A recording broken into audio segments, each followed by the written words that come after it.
Claire shared that she was in love with her boyfriend.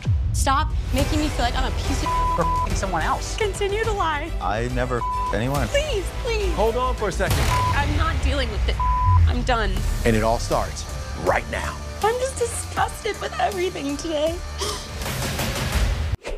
The Married at First Sight reunion had a ton of drama. The women all accused Cameron of coming up with a plan so that everyone would come across better on camera. However, Cameron clapped back at those claims and accused Clare of being in love with her ex this season and hooking up with them. The second night of the honeymoon, after hours of crying, Claire shared that she was in love with her boyfriend. And I say boyfriend because it's my understanding that it was active. You were f***ing someone else. You are lying. Those are your words. You are lying. Those are your words. You are making things up, Cameron. You told me on our honeymoon that right before our wedding, you had sex with him. And not only that, but that you were in love. Those were your words. You are lying. In love. I'm not putting this past you. If he got that, then Hold I on. have Okay, my so hold on. Claire, was there a boyfriend during your marriage? No, there was not. There was not. Was it right before? It was a year. I told him, he said, when was the last time you were in love? I said, a year before filming. And I said, things didn't work out. But in a dramatic twist, he said that he wants to get back together with her. What you're saying right now is that you would like to try again? I want to start fresh with the opportunity to try again. But Claire says she's not falling for what she calls his manipulation tactics. You convincing me to stay with you is a part of your manipulation tactics that I am not falling for. I'm sorry. I've seen enough of who you Let me are. just ask you this. Do you feel like you're being manipulated right now? Always. Every conversation I have with him, I feel like I'm being manipulated. Truly. Truly, Cameron. I don't know who you are. I don't know who you are. I don't think you understand what manipulation means. Okay.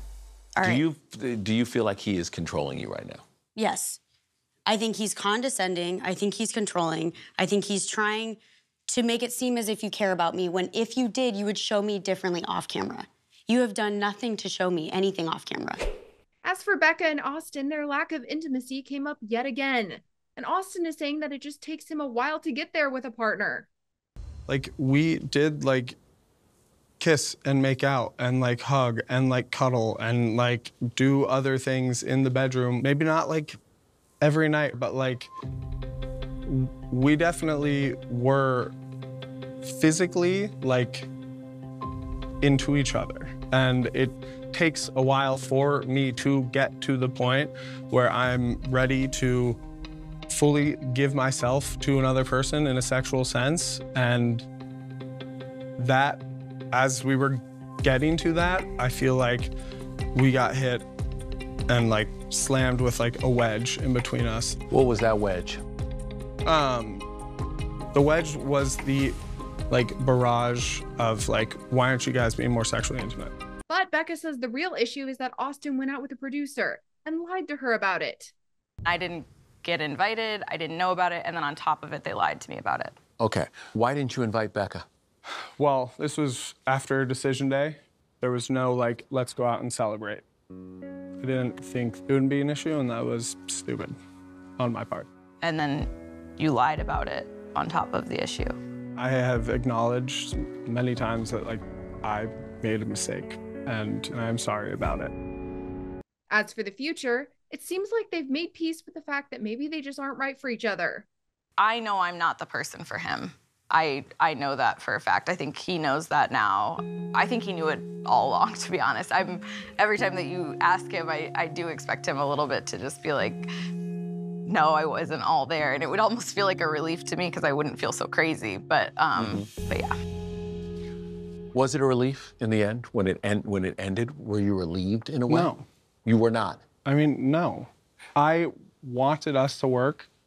I tried to make that happen. I didn't do the best job of it, but, like, Becca and I have gone our separate ways, and that's okay. I just think if you wanted it, you would have made it work, and I would have been the priority. We also caught up with Chloe and Michael. If you remember, they had a shocking moment on decision day when Michael said that he didn't want to be with Chloe anymore. Now Chloe's saying, looking back, she actually had some doubts that he was as all in on this relationship as she was, because apparently he told her that she didn't need to take his last name, and he didn't tell his family about her. Why am I stepping outside of my comfort zone so far and giving 175% to someone and something, not feeling like it is genuinely reciprocated? So in regards to the last name, I'll be quite honest, I don't recall stating it like that at all. I recall stating like, it could be Shakalis Brown, you don't have to change your last name. But I remember stating it in a pretty open-ended manner. But that would be my retort to the last name.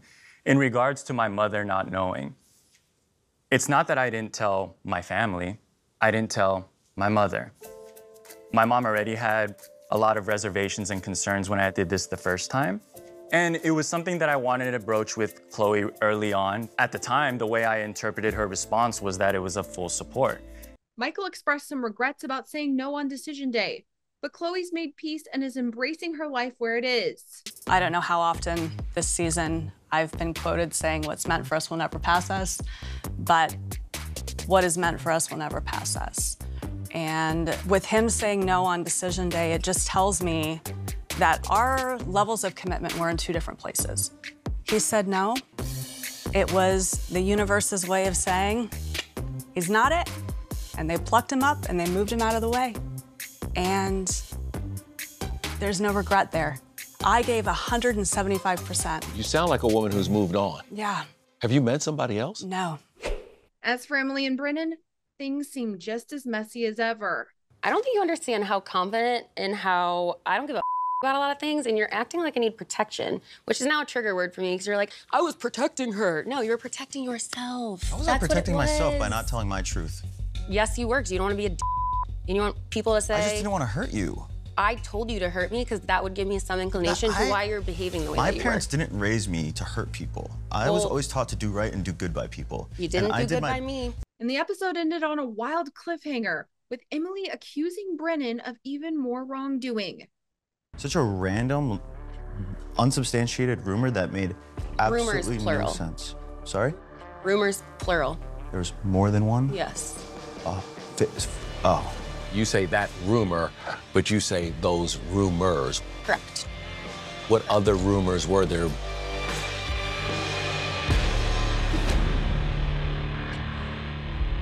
The preview of next week's episode looks wild, with Cameron bringing some receipts and Emily storming off set.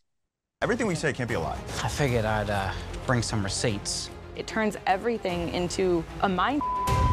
It's not enough. This is sucks. Go ahead, continue to lie. Please, please. Okay. That don't fly with me. I'm completely conflicted. I was shocked, truly shocked. Does that, like, translate to you? Emily, you yelling at me doesn't change anything. Hold on for a second. I'm not dealing with it. This is up. I'm done. I don't want camera.